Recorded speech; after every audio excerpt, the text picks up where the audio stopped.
ये एक छोटी सी प्रॉब्लम डिस्कस कर लेते हैं रिलेटिव को समझने के लिए। तो भाई ये पूछा है कि ये दोनों कोलाइड कब करेंगे। नज़ारा बस इतना सा है कि आप ग्राउंड पे खड़े होने के बजाय किसी एक से बात कर लेते हैं। जैसे मैं बात कर लेता हूँ ए से, तो यानी कि मैं यहाँ पैरामीटर बात कर रहा हूँ विथ रिस्पेक्ट टू ए। ठीक है, पहले तो मैं इंडिविजुअल पैरामीटर की बात कर लेता हूँ। तो इनिशियल वेलोसिटी कितनी है, ए की। देखिए सारी चीज़ें वेक्टर होती है और यहाँ एक ही लाइन पे है, तो आप वेक्टर को प्लस माइनस हैंडल कर सकते हैं। और अभी के लिए मैं राइट साइड को पॉजिटिव ले रहा हूँ, लेफ्ट साइड को नेगेटिव। तो ए की जो इनिशियल वेलोसिटी है जब आप देखना शुरू कर रहे हो तब है -4 मीटर पर सेकेंड। और इनिशियल वेलोसिटी बी की कितनी है, तो बी की इनिशियल वेलोसिटी है +6 बराबर है। एक्सेलरेशन की भी बात कर लेते हैं। ए का एक्सेलरेशन कितना है, तो वो रहेगा आपके पास +2 मीटर पर second square. Right hand side को मैं पॉजिटिव ले रहा हूँ, तो लेफ्ट हैंड साइड वैसे ही नेगेटिव हो जाएगी, तो बी का एक्सेलरेशन नेगेटिव के अंदर आ जाएगा। बढ़िया। अब मैं relative parameter with respect to the A देख रहा हूँ। मैं ए के रिस्पेक्ट में पैरामीटर देखना शुरू करता हूँ। ये तो मैंने अब तक इंडिविजुअल लिखा है, तो इन दोनों से मैं बात कर लूँगा। Initial velocity of B with respect to A, by definition ये क्या बनेगा, ये बनेगा initial velocity of B minus initial velocity of A. ऐसा ही लिखना चाहिए। चलो बी की वेलोसिटी कितनी 6 माइनस ए की कितनी है -4, तो ये आ गया +10, तो 10 मीटर पर सेकेंड। पॉजिटिव का मतलब, अच्छा इसका मीनिंग क्या होगा, इसका मतलब कि ए को ऐसा लग रहा है कि वो तो रेस्ट पे है और बी राइट साइड में जा रहा है 10 मीटर पर सेकेंड से। बहुत बढ़िया। सिमिलरली अपन बात कर लेते हैं एक्सेलरेशन की। तो acceleration of B with respect to A, तो बी का एक्सेलरेशन माइनस ए का एक्सेलरेशन, तो ये आ जाएगा -4 मीटर पर सेकेंड। यानी कि ए को ऐसा लग रहा है कि बी मेरे से दूर ज़रूर जा रहा है, लेकिन उसका रिटार्डेड मोशन यानी कि उसकी कम होती रहेगी और धीरे धीरे यू टर्न लेके वापस आ जाएगा मेरे पास। घबराने की बिल्कुल भी ज़रूरत नहीं है। अब बात कर लेते हैं displacement of B with respect to A. देखिए भाई ए को क्या लग रहा है, मैं रेस्ट पे हूँ और फाइनली बी कुछ भी हो अभी यहाँ पे, और बी को इतना चलना पड़ेगा, कैसे घूम के आए। ऑफकोर्स ये बी आगे जाएगा और घूम के आएगा, आने दो, लेकिन अभी के हालात ये है और फाइनली बी को मेरे पास आना पड़ेगा यहाँ। तो बी के डिस्प्लेसमेंट की बात करेंगे तो वो -12 रहेगा। नंबर मैंने डिस्टेंस नहीं बोला बेटा, डिस्प्लेसमेंट बोला है, ठीक है। अब दो अपन इन सबको सेकंड इक्वेशन के अंदर फ्रेम करते हैं, मस्त लगेंगे। सेकंड इक्वेशन हमारे पास रहती है S = UT + ½ AT², ये होता है।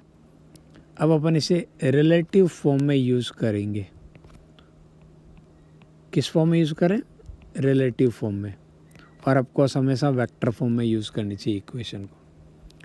वैल्यू पुट करता हूँ, ये -12 इनिशियल वेलोसिटी +10, तो ये 10t, एक्सेलरेशन -4 और t², ये क्या बन रहा है, -12 = 10t -2t²। इसे ऐसा लिख दूँ, इधर ले आओ और 2 से डिवाइड कर दो, तो t² -5t -6 = 0, ठीक है। और स्क्वायर इक्वेशन को सॉल्व करेंगे तो अपन 5 को 2 पार्ट में लिख सकते हैं, -6t और +t हो जाएगा। तो यहाँ से t कॉमन ले लो, क्या बनेगा, t -6, यहाँ से 1 कॉमन ले लो, ये बनेगा t -6। तो 2 पार्ट में अपन डिवाइड कर ले, t -6 और t +1।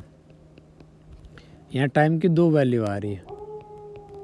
एक वैल्यू क्या आ रही है, 6 और दूसरी -1, और आपको पता टाइम नेगेटिव में तो नहीं हो सकता, यानी कि ये सिचुएशन यदि चली आ रही है, ये जो भी मोशन है उसी पैटर्न को फॉलो करते हुए यदि आया है, तो 1 सेकंड पहले जब आपने देखना शुरू किया उससे 1 सेकंड पहले भी दोनों एक दूसरे को कोलाइड कर चुके थे, ठीक है। कंडीशन अप्लाई, जो नज़ारा अभी चल रहा है यदि वो पास्ट में भी वही चला हुआ था तो, ठीक है। इसलिए अपन नेगेटिव टाइम के बारे में कभी बात नहीं करें। हमारा आंसर तो क्या रह जाएगा, 6, ठीक है। 6 सेकंड के बाद में बी घूम के ए के पास आ जाएगा, कैसे भी आए आ जाएगा, इसकी गारंटी है, ठीक है। अब आप ग्राउंड में खड़े होकर भी बात कर सकते थे, लेकिन किसी एक के ऊपर ये एक बहुत ही प्यारी प्रॉब्लम है, आराम से देखिएगा। यहाँ पे 2 पार्टिकल है, ये ए और बी, और हमें बताना है कि ये दोनों आपके पास कोलाइड करेंगे कि नहीं करेंगे, बस इतना बता दो, ठीक है। अच्छा देखो, दोनों का प्रोजेक्टाइल पाथ होगा, स्ट्रेट लाइन नहीं होगा, दोनों का यूनिफॉर्म मोशन नहीं है, इस बात का ध्यान रखें। लेकिन हमें फिर भी फ़र्क नहीं पड़ता। अच्छा ये क्या नज़ारा हो गया, यहाँ सबसे पहले कैलकुलेट करो बेटा रिलेटिव एक्सेलरेशन।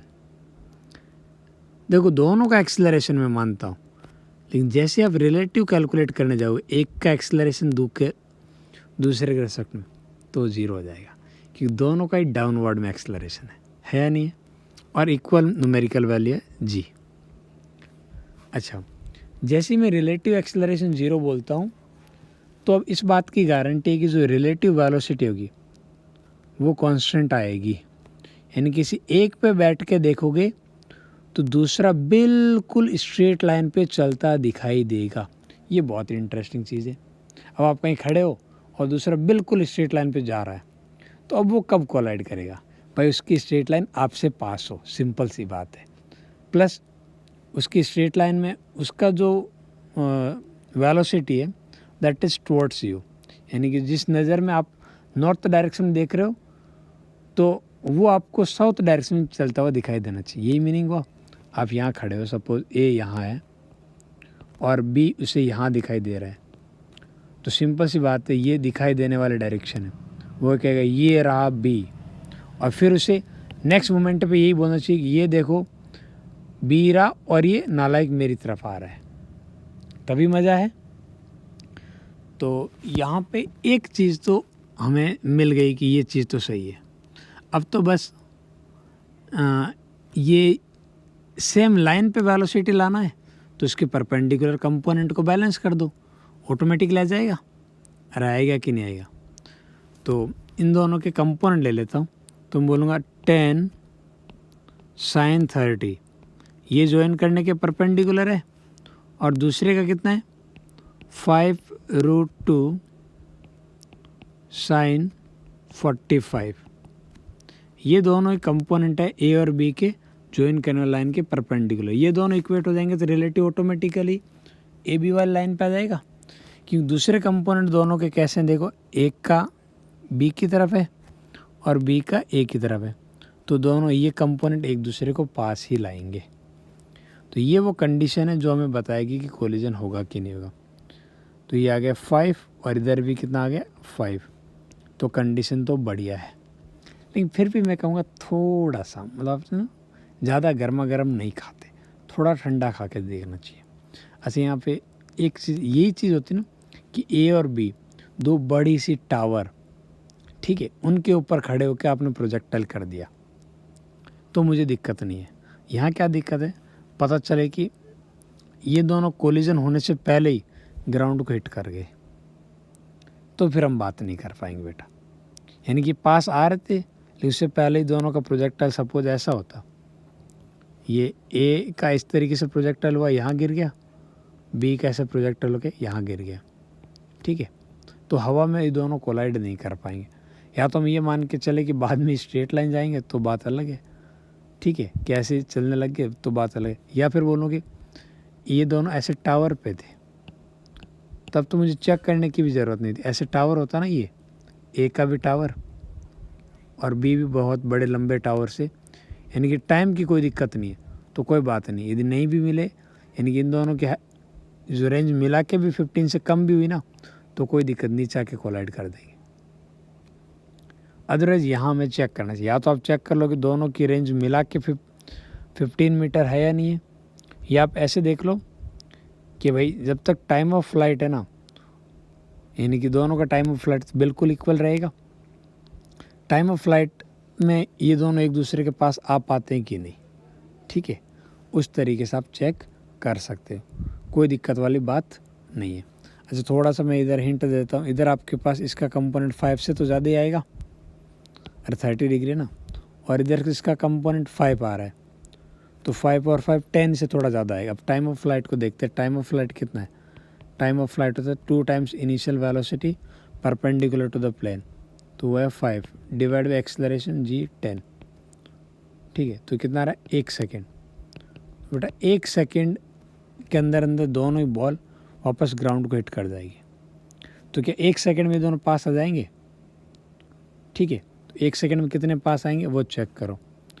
तो दोनों के बीच की जो सेपरेशन है उनको कवर करने में कितना टाइम लगेगा? कवर करने में जो टाइम लगेगा वो सपोज मैं स्मॉल टी मानता हूँ, तो स्मॉल टी कितना रहेगा? वो रहेगा आपके पास 15 मीटर डिवाइड बाई दोनों के बीच की सेपरेशन देखो, सॉरी रिलेटिव देखो कितना आ रहा है बेटा। एक आएगा आपके पास 5√3, cos 30 कितना था? √3/2, 5√3 प्लस दूसरे की वैल्यू कितनी है? दूसरे की वैल्यू हमारे पास 5, ठीक है। अब इसे आपको सॉल्व करेंगे, तो यदि टी की वैल्यू कैपिटल टी से छोटी आ रही तो कोलिजन होगा, और टी की वैल्यू कैपिटल टी से बड़ी है तो अपन कोलिजन की बात नहीं कर पाएंगे, ठीक है। वो आप एग्जैक्ट कैलकुलेटर लेके चेक कर लेना, कोई दिक्कत नहीं। यहाँ एक और सिचुएशन दी है। यहाँ आपसे ही बोला है कि भाई ये दोनों यदि कोलाइड करेंगे तो डी कितना होगा, ठीक है। ये दोनों कोलाइड करेंगे तो डी कितना होगा। ये प्रॉब्लम भाई आराम से देख लेना, काफ़ी इंटरेस्टिंग चीज़ है, ठीक है। अच्छा, मैं पहले तो ये बोल लूँ कि भाई अभी के लिए देखते हैं दोनों के, तो दोनों के बीच में वर्टिकल में भी हाइट है और हॉरिजॉन्टल में भी हाइट है, सॉरी डिस्टेंस है, ठीक है।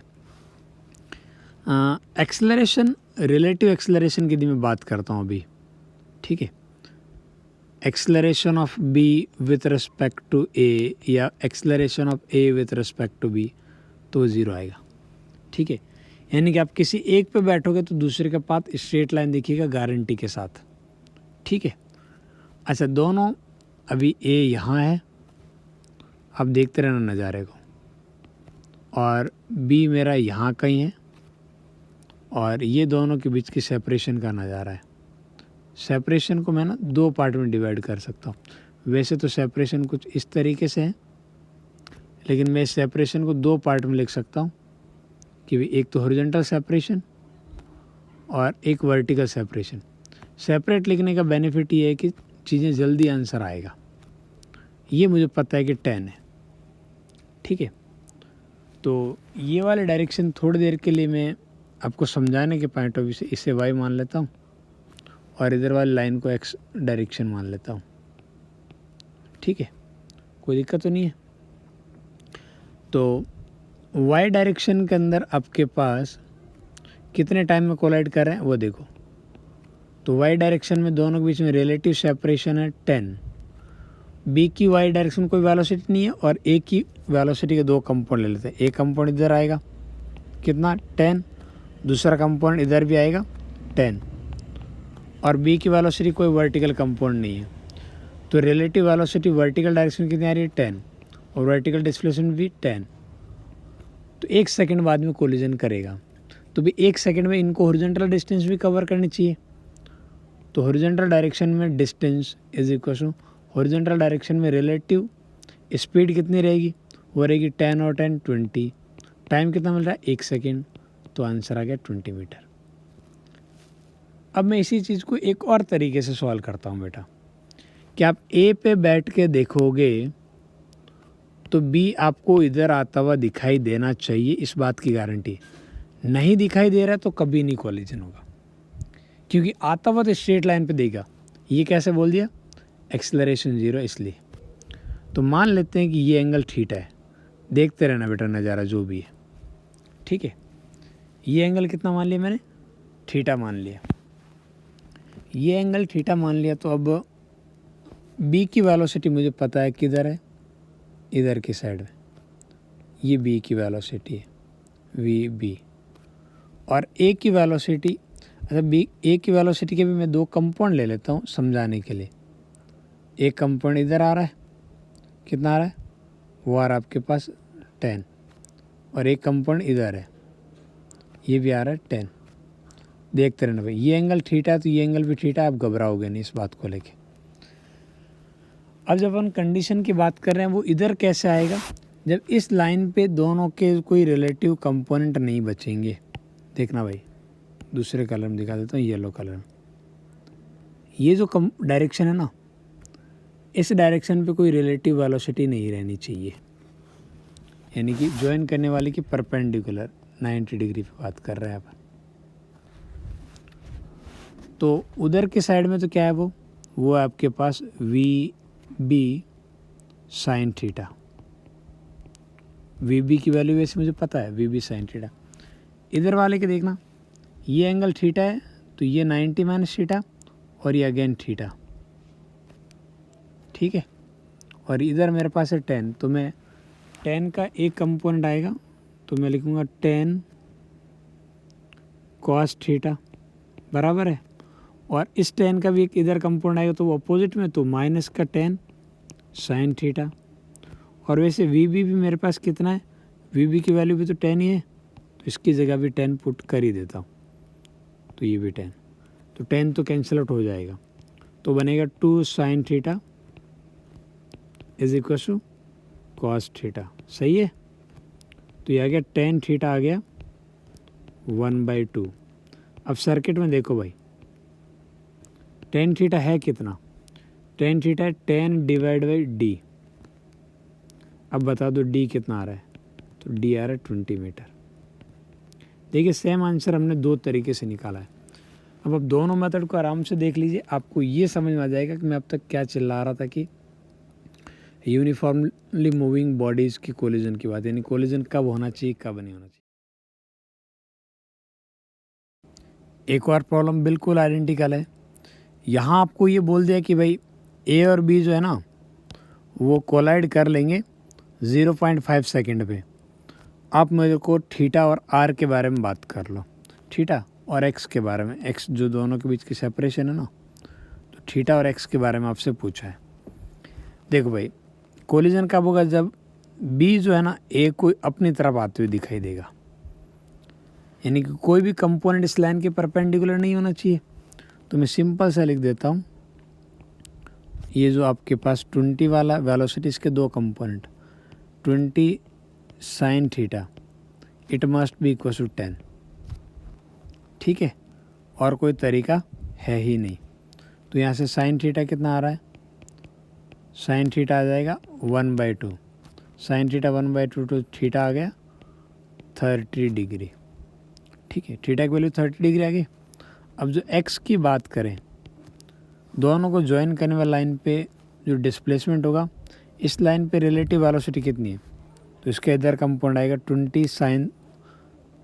20 कॉस 30, और इस 10 का तो कोई कंपोनेंट होगा नहीं, मल्टीप्लाई रिलेटिव डिस्प्लेसमेंट से टाइम 1/2, तो ये आ गया 10, और cos 30 की वैल्यू कितनी थी, √3/2, तो 5√3, ये आ गई आपके पास सेपरेशन x। अच्छा एक और प्रॉब्लम यहाँ बोला है कि भाई बता दो ए और बी कब कोलाइड करेंगे, ठीक है। अब देखो ए को आप यहाँ से रिलीज़ कर रहे हो, तो ए कुछ टाइम के बाद में ग्राउंड को आके ऐसे हिट करेगा, और जिस मोमेंट पे ए इधर आएगा, ए को नीचे आने में कितना टाइम लगेगा बताओ। तो ए के लिए मैं लिखूँगा एस, सेकेंड इक्वेशन लगूँगा S is equal to u t plus half a t square, ये लिखोगे आप। डिस्प्लेसमेंट एच डाउनवर्ड को मैं पॉजिटिव ले लेता हूँ, इनिशियल वेलोसिटी 0, एक्सेलरेशन डाउनवर्ड में जी, और ये टी स्क्वायर। तो यहाँ से टाइम कितना लग रहा है, तो आप बोलोगे टाइम की वैल्यू आ रही है आपके पास 2h/g इस पूरे का अंडर रूट। अब जितने टाइम में बी ए नीचे आ रहा है एग्जैक्टली उसी मोमेंट पे इस बी को यहाँ से चलते हुए यहाँ पहुँचना चाहिए, तभी हिट करेगा। और बी वाले की स्पीड यूनिफॉर्म है, तो बी को आने का टाइम तो आप सीधे बोल दो भाई distance divide by speed V naught, तो बन गई कंडीशन, आ गया आंसर। ये काफ़ी बढ़िया प्रॉब्लम है, ठीक है, आराम से देखिएगा भाई, मज़ेदार चीज़ है कि नज़ारा यहाँ पे कैसा होगा कैसा नहीं होगा। एक पार्टिकल है, उसको आपने एक वेज के बॉटम से प्रोजेक्ट किया है, एंगल भी दिया है, स्पीड भी दी है, और ये जो वेज है ना ये अपने आप में कांस्टेंट स्पीड से ट्रैवल करा राइट साइड में। अब आपको ये बताना है कितने टाइम के बाद में इस वेज को ये वाली बॉल हिट करेगी, ठीक है। अब वेज को भाई हिट करेगी तो कहीं ना कहीं इसी लाइन को हिट करेगी ना, तो आप इस लाइन के अभी हालात देखो, इस लाइन की क्या है। तो इस लाइन पे यदि हम बात करें तो इस लाइन का मोमेंट एक तो इधर भी है, ये लाइन कांस्टेंट बिल्कुल एक स्पीड के साथ राइट साइड में जा रही है, कितने से 10√3 से। तो इस स्पीड के मैं दो कंपोनेंट ले लेता हूँ, ये वाला कंपोनेंट इधर कितना आएगा, ये एंगल 30 है तो ये भी 30, तो sin 30, तो 10√3 sin 30 कितना बन गया 5√3 बराबर है। और वेज का ऑलरेडी ये 90 डिग्री पे कंपोनेंट है भाई, ठीक है, यहाँ तक तो कोई दिक्कत नहीं है। अब आप ये सोचो कि भाई प्रोजेक्टाइल पाथ हो रही थी, मैं वेज के ऊपर यहाँ मैं ठाकुर को बैठा दूँ कि भाई ठाकुर बोल क्या हाल है, तो ठाकुर बोलेगा देखो भाई पहली बात तो मैं सीधा साधा आदमी हमेशा रेस्ट पे रहता हूँ, यानी कि ठाकुर रेस्ट पे इन द सेंस कि ठाकुर को ये लग रहा है मैं रेस्ट पे हूँ, एक्चुअल में ठाकुर जहाँ बैठा है ना वो पूरा सिस्टम ही हिला हुआ है, चल रहा है, ठीक है, लेकिन ठाकुर इस बात को मानता ही नहीं है, नहीं मानता तो नहीं मानता भाई, क्या ही करे। अब आगे देखो भाई, यानी कि ठाकुर को जो नज़ारा लगेगा, जो ठाकुर वेज पे, ठाकुर को जो एहसास हो रहा है मैं उस पर आ रहा हूँ, तो ठाकुर कहेगा देखो भाई टाइम ऑफ फ्लाइट का जो फॉर्मूला है ना वो आपने बोला था कि it is 2 times initial velocity perpendicular to the plane divide by acceleration perpendicular to the plane. हम बोलेंगे बिल्कुल सही है, जो इंसान जहाँ खड़ा है उसे पूछ लो वो सही बताएगा। तो ठाकुर के अकॉर्डिंग इनिशियल वेलोसिटी कितनी है प्लेन के परपेंडिकुलर, तो ठाकुर कहेगा बॉल की इनिशियल वेलोसिटी होगी 10√3 से, तो बॉल को फेंका ग्राउंड वाले को लगेगा, लेकिन ठाकुर को कितना लगेगा 10√3 माइनस 5√3, तो इफेक्टिव कितना आएगा, मैं यहाँ लिख देता हूँ 10√3 माइनस 5√3, तो वो आ जाएगा 5√3। अब अपन बात करेंगे एक्सेलरेशन, तो बॉल के एक्सेलरेशन के दो कंपोनेंट होंगे, बॉल का एक्सेलरेशन जी डाउनवर्ड में इधर होगा, तो इधर के साइड में कंपोनेंट कितना आ जाएगा, तो वो आ जाएगा जी cos 30, और वेज की स्पीड कांस्टेंट है तो उसका खुद का एक्सेलरेशन नहीं है, तो एक्सेलरेशन वाली बात आप ठाकुर से पूछो या ग्राउंड वाले इंसान से पूछो, एक ही आंसर बताया जाएगा। तो ये आ गया 2 × 5√3, ये लिखोगे 5√3, ये 10 और cos 30 √3/2, ये आपके पास √3 से √3 कट गया, 10 से 10 कट गया, ये बनेगा 2 सेकेंड। तो 2 सेकेंड के बाद में बॉल ग्राउंड ये वेज को जाके हिट करेगी। अच्छा यदि आपसे पूछ लेता है कि 2 सेकेंड बाद कहाँ हिट करेगी, तो आप बता सकते हो क्या एग्जैक्ट पोजीशन या कहाँ जाके हिट करेगी? कोई बात नहीं, इस लाइन पे इक्वेशन ऑफ मोशन लगा देना भाई, ठीक है। तो आप बोलोगे इस वेज की इनिशियल वेलोसिटी इस डायरेक्शन में कितनी है, किसके रेस्पेक्ट में भाई, ठाकुर के रेस्पेक्ट में, तो बॉल की इनिशियल वेलोसिटी ये वाला डायरेक्शन एक्स मानते हो ना, तो इनिशियल वेलोसिटी ऑफ बॉल, ये पूछा नहीं मैं ऐसे ही लिख रहा हूँ, with respect to wedge in X direction, ठीक, मैंने एक्स ऊपर की तरफ माना है, ये विथ रिस्पेक्ट टू वेज है, तो ये जो आपके पास बॉल की वेलोसिटी एक्चुअल में कितनी है 0, माइनस वेज की वेलोसिटी कितनी है, तो माइनस का 10√3 cos 30 डिग्री, ये इनिशियल वेलोसिटी आएगी। और एक्सेलरेशन जी का उधर कंपोनेंट, तो एक्सेलरेशन भी नेगेटिव में रहेगा, ठीक है।